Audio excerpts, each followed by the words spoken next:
In today's Poehemian Poetry podcast, I will be interviewing Micheál O'Coinn from Waterford, Ireland. He's a self-employed poet that I had the pleasure of meeting via the Facebook group I created called Poets Promoting Poets. I appreciate you taking the time to talk with me today. How are you? I'm very well, thank you. I appreciate you taking the time yourself. I know you have a busy schedule, and trying to coordinate over international time zones is not always the easiest thing to do. Would you tell me some things about yourself? Well, let's see where to begin.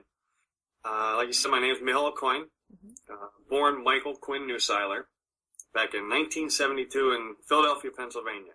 My family moved around a bit, so I guess that's kind of helped me to be who I am today. It's a little complicated. We moved around about every 5 years or so. From Pennsylvania, Philadelphia, we moved to Jersey, New Jersey, and I honestly credit that to more or less who I am today. New Jersey is a big influence on pretty much every life decision I've made. That's great. I didn't even know you were from the USA, to be honest. Well, it becomes a little more ironic, actually. The first interview you did with Heather Schmidt, young lady from Waterford, Michigan. Yeah. Same city name. Well, ironically enough, that's where I left for here from. It was quite interesting. I saw that. The irony of it kind of struck me. It was great. I grew up in Jersey. That's, like I said, I spent about 5 years of my early lifehood growing up there in an Irish community. It was a port town right there on the coast. And I learned a lot about myself then. Seems like a great place to visit. I've seen pictures, but I'm only limited to pictures. So. Absolutely beautiful. Beautiful. If I had to live anywhere back in the U.S., it'd either be up in the New England area or back in Jersey on the coast. Have you been writing poetry for a while? Yes and no. Yes and no. I've been on again, off again. It's been kind of a haphazard road. After we left Jersey, we moved to Delaware. Big farm community, actually. Big change for me from moving from the coast. Oh, yeah. Growing up with 4 older brothers, it hardly ever around.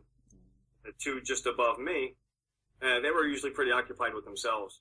So being in a little farm community, houses, a little bit more than a stone's throw away, I had a lot of time to myself. It was strange because my very first poem, which I didn't know at the time would be kind of a spark to a flame, came to me when I was cutting our backyard.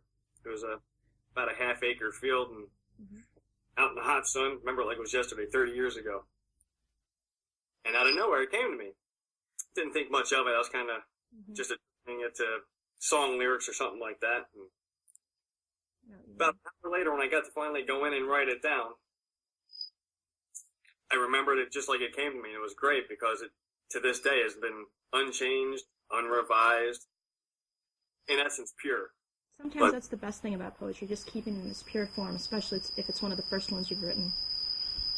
Absolutely, absolutely. It's and it's rare as a poet, as a writer. I mean, you find yourself going back 6,000 times, changing a word, a comma, the structure of it. Maybe got 2 pieces. I don't know about yourself. I mean, like I said, it's tough, but I've got maybe 2 pieces that I've actually done that with, that I've kept in original form. Yeah, I did that with all my poems that I wrote back in the day when I was younger. I enjoy them, but then I go back and revise and have 2 separate copies of them. Yeah, I've got multiple files for originals, first copies, second revisions. Yeah, exactly. It's good to always keep the poem how it was originally to see how you've changed as a writer. Absolutely. I mean, it's like watching a child grow, really. You see the evolution of it, the progression. Exactly. What kind of poetry do you typically like to write and read? That's a good question. It varies. I guess what I like to read most would be a lot of the historical. Keats, Byron, Yeats, Elizabeth Browning, and, of course, the everlasting Poe. Of course. As far as what I write, though, I guess in some ways it's not much different than what I read. I put, I guess, more of a modern perspective on some of it. I still write, as, I don't know, you may have seen from one of my pages, I still write a little bit archaic. Grew up using thou and thee before I ever read my first poem. I guess I can attribute that to the Bible. But it stuck with me. I found it a fascinating language. So it stuck with me, and I hit the darker side of Poe once in a while. It's a great way to vent, I suppose. Oh, yes, definitely. It's very therapeutic as well, for yourself and other people that read your work. Absolutely. And that's where it took me after my first poem. Like I said, I mean, My brothers were hardly ever around. I had a lot of time to myself. Yes, and that helps for a poet. So over the years, you jot down things here and there, scribble here, not realizing that you're actually venting on paper. And it was nice. It was great therapy. Kept me, I guess, sane per se. Yeah. What are some of your poetic inspirations? The outdoors, something like that? It's as varied as it is simple. It's a true believer in the season autumn. Really the cool air, changing the colors of the leaves as they fall. It's a solitude. It's a solemn, peaceful, almost religious being for me. It's probably my biggest inspiration, though not my only inspiration. I'm sure both of us have plenty of inspirations. I've got a 11-year-old daughter I'm very proud of. She's inspired me to write a number of pieces. My current and only and loving dear, my fiance, we've been together about 4 years now off and on, and I tell you, I've written more, I think, inspired by her and for her than I ever have in the past 37 years, which is strange, especially for me, because even though I write a lot of romantic style poetry, very few pieces have ever been written specifically about somebody, which has been kind of a change for me with her, because a lot of them are written directly about her. So yeah, she's definitely an inspiration and a motivation, a living muse. It's a great concept. It's always best to have a living muse rather than a static one. Yeah, 'cause you never know what's coming next. Exactly. How's the poetry scene in Ireland? I don't know, honestly. It's a good question. It's one of those things I expected to be a little more forthright, but I guess, I've only been here about 3.5 months myself. Oh, okay. I didn't know you were there for such a short amount of time. Yeah, it's been short, but everything I've researched, before getting here and even after getting here, is it seems like about 1 in 5 people are poets here. But to find an open mic or a venue where it's performed is difficult. I'm hoping that changes. They've got the All Ireland Poetry Slam, but again, that's not even talked widely about. I'm hoping as things change and things progress and time goes on, there's something opens up, I discover a few doors, or I build a few myself.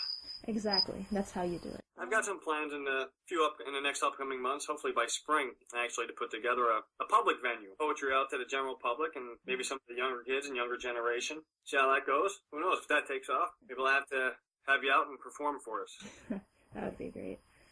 And also, how about in New Jersey and whatnot? Have you been in any poetry slams, open mics? I've thought about it more times than I think a person can count. Not an outgoing individual when it comes to public speaking. Exactly. That's how That's another reason why I took to writing, honestly. Yeah, I understand that. I forced myself to get up in front of people, and then after a year, I got comfortable with the stage. It's getting there. It's slowly. I took actually what I thought was going to be a small jump, and within the past year I gave a lecture to a group of 5th graders. I'm thinking, the little kids, no big deal. When you got 100 of them sitting in front of you, a dozen teachers, you feel like the goldfish in the fishbowl. But I got through it. I managed. I didn't have a heart attack, and I'm still here today and looking to press on and hopefully start doing a few open mics in the near future. Have your poems been accepted anywhere, or are you trying to get your poems accepted anywhere? The next brutal conundrum of a writer, especially a poet. I've had about 4 different submission opportunities in the past month. Good. Every time I get to submit one, get it all ready, whether to email or send out by snail mail, and I look at it again, and I just tell myself it's not ready. I'm my worst critic, I really am. I think what I need is an editor or somebody to just take my stuff from me and deliver it, to submit it in my stead and, say, listen, it's good enough, see where it goes. Yeah, exactly. As a poet, that's how I am too. I just can't accept that something's okay. I have to revise it and it's not that I'm afraid that I'm going to get a rejection letter or nothing like that. I don't mind it. I don't mind constructive criticism. I applaud it. I do too. I feel like as a poet you learn more that way. If somebody just compliments you, how are you supposed to grow, Absolutely. And going to college back in Waterford, Michigan, back in the States, one of the greatest influences at the time to help me grow and, become who I am as a writer, Dr. David James, great guy out of Oakland Community College, great poet in his own right, playwright. He brought a lot out of me. He got me to a place where I can look at my own work critically and say, okay, well, this is what I wrote, this is what I meant, this is how I like it. Now I can look at it, I can be a little more objective about it and say, that is how I do like it that way, but I think it would come across better to others this way. And in an open helping circle format, he's actually taken me one step closer to public speaking in his own right also. So I got to give him a lot of credit for pulling me out of my shell and pulling my work out of its shell. That's what it takes sometimes. Can you read a few of your poems for us? I would love to. Now this will be the second reading I've ever done, obviously the 5th graders being the first. Well, I'm honored. All right, I'll tell you what I'll do. I'll do an old one, a new one, and just one of my preference. Let's start with Start with a new one just because. It's called Stolen Breath. Standing here, I try to dry my eyes, but the rain keeps falling down. I wipe them clean once more. To look around, I see tear-kissed hands in pencil yellow and pumpkin orange pave the road before my feet. But I can't see where I'm going. The rain in my eyes blurs my vision incessantly under the rusty hue of the autumn's setting sun, casting a shadow long behind, while I struggle through the incessant burning in my eyes to take another step forward into my future, like the setting sun shines, as bright as the first rays of a morning's birth, embraced with that exuberance of a life dying to hold on to every breath stolen through a bloodshot smile, as I once more wipe away the incessant flowing tears of joy shed knowing I was able to share one more day of this dying life. Very good diction. Wow. That's one I wrote, actually, just recently, over a period of about 20, 30 minutes. I've been doing that a lot lately. I find Ireland to be extremely inspiring. Good friend of ours had a fiance who was battling cancer, and it really makes you appreciate what's there, every breath.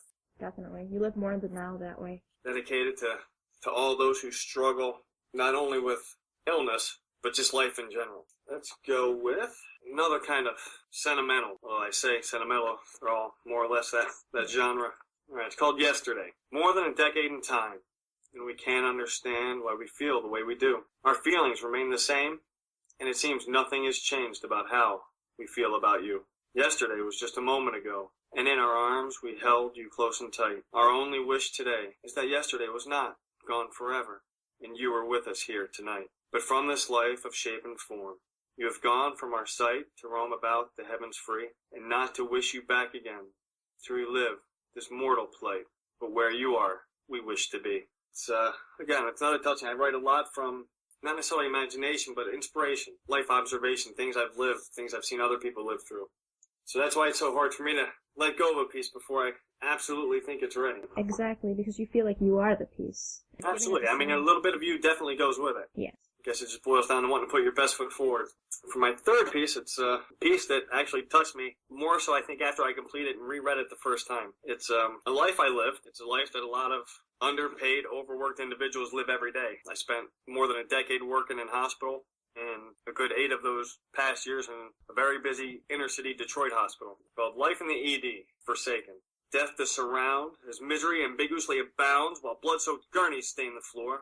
Unrelinquishing pain does roar from the holes the bullets tore, as screams from an abused child sound. Employees' pressures begin to rise as a heroin addict hides beneath a drug-induced guise, and the father of a dying child wails. Partially severed limbs from a traumatized body flail, while psych patients plead before threatening to assail, and the doctor of the dying child turns their head and cries. Multiple scans are taken of an infant body who's been violently shaken, causing the blood from their brain to seep.